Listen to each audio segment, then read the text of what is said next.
जय माता दी दर्शक बंधु, मैं संजय कपूर कलकत्ता पश्चिम बंगाल से आपका ज्योतिष भाई आपकी सेवा में हाजिर। मैं कहावत बोलता हूं, कहावत नहीं है, सच्चाई है कि अगर जिंदगी में दशाएं ठीक करनी है तो दिशाएं ठीक करो। दशाएं अगर ठीक करनी है तो दिशाएं ठीक करो।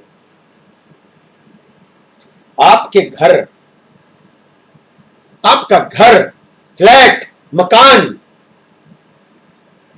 किस दिशा में है, किस प्रकार के परिवेश में है,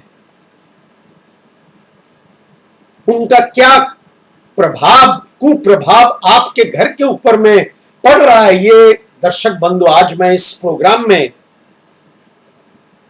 आपके सामने पेश करूंगा। हाँ दर्शक बंधु, अगर घर के सामने अगर एक पेड़ हो, पेड़ घर के एकदम सामने, मेन दरवाजे के सामने एक पेड़ हो, तो हाँ दर्शक बंधु, उस घर में बीमारी हो सकती है और मामला मुकदमा के साथ भी आप लोग जुड़ सकते हो, उस घर के कुछ सदस्य। अगर घर के सामने एक लैंप पोस्ट हो, लैंप पोस्ट, बत्ती का एक लैंप पोस्ट, तो उस घर में बीमारी घुस सकती है, एक भयंकर बीमारी, एक रोग किसी सदस्य को अवश्य लग सकता है। हाँ दर्शक बंधु, अगर घर के सामने कोई मंदिर, चर्च या मस्जिद हो घर के एकदम सामने, तो उस घर के लोग कुछ अकेलापन महसूस अवश्य कर सकते हैं, इसमें कोई दो मत नहीं है दर्शक बंधु। अगर घर के सामने एक बड़ी बिल्डिंग हो, माने आपसे काफी ऊंची बिल्डिंग हो, तो उस घर में, जिस घर में आप रहते हो, उसमें चोरी का डर है, डकैती का डर है। अगर घर के सामने कब्रिस्तान हो या शमशान हो, तो उस घर के सदस्यों को नींद की बीमारी लग सकती है, इंसोमिया, नींद नहीं आने की, माने नींद उनका जो है वो डिस्टर्ब हो सकता है। हाँ दर्शक, घर के सामने अगर इलेक्ट्रिकल पाइलॉन हो, जो लोहे के डंडे लगे होते हैं और तारे होती हैं बीच में,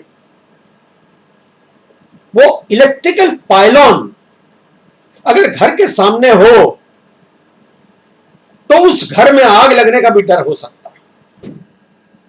ऐसा कहा जाता है वास्तु अनुसार, वही मैं आपके सामने बोल रहा हूं, ये कोई बनावटी बातें नहीं है, ये शास्त्र की बातें हैं दर्शक बंधु।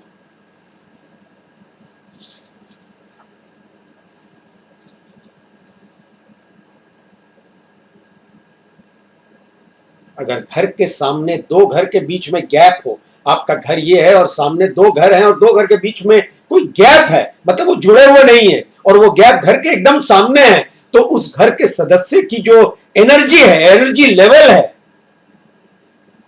वो कम हो सकती है। आलसपन जो है वो बढ़ सकता है। परिवार के सदस्यों को जिनके घर के सामने दो मकान के बीच में गैप हो, दर्शक बंधु, गैप, कई लोग जो हैं वो मेन रोड में फ्लैट या घर नहीं लेते, वो गलियों में लेते हैं, उसका भी वास्तु अनुसार वजह है। अगर घर के सामने, अगर घर आपका मेन रोड पे फेसिंग हो, अगर वो फ्लैट भी हो, अगर पीछे का फ्लैट हो तो बात अलग है, लेकिन सामने का फ्लैट हो जो मेन रोड में फेसिंग है, तो उस घर में आय से व्यय ज्यादा होता है।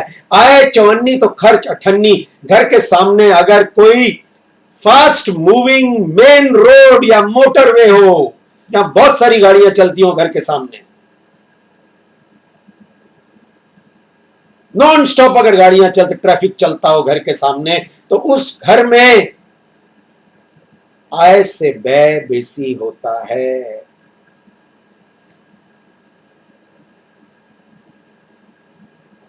अगर घर के सामने रेल लाइन हो या फ्लाईओवर ब्रिज हो, एकदम घर के सामने नजर आ रहा है, कईयों का है, उस घर में सौभाग्य की कमी होती है और दुर्भाग्य का सामना उस घर के सदस्यों को करना पड़ता है। हाँ दर्शक बंधु,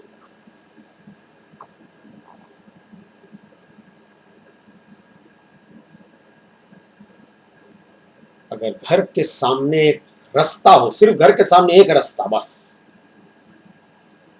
अगर सिर्फ रास्ता फेस कर रहा हो, एक रास्ता अगर घर के सामने, इस तरह का स्ट्रेट रास्ता, ऐसा नहीं सीधा, तो उस घर के सदस्यों को नजर अवश्य लग सकती है, इसमें कोई दो मत नहीं।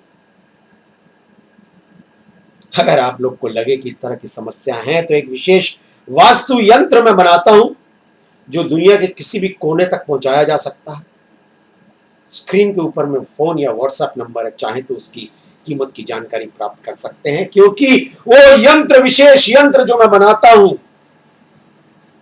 वो आपके घर के वास्तु दोष जो मैंने जिक्र किया इस प्रोग्राम में, उन दोषों का खंडन करेगा और घर की दिशाएं को स्वस्थ करेगा वो विशेष जंतर। और वही बात से अनुष्ठान खत्म करूंगा कि अगर दशाएं ठीक करनी है तो दिशाएं ठीक करें। आप लोग खुश रहे, माता रानी सबका भला करे। जय माता।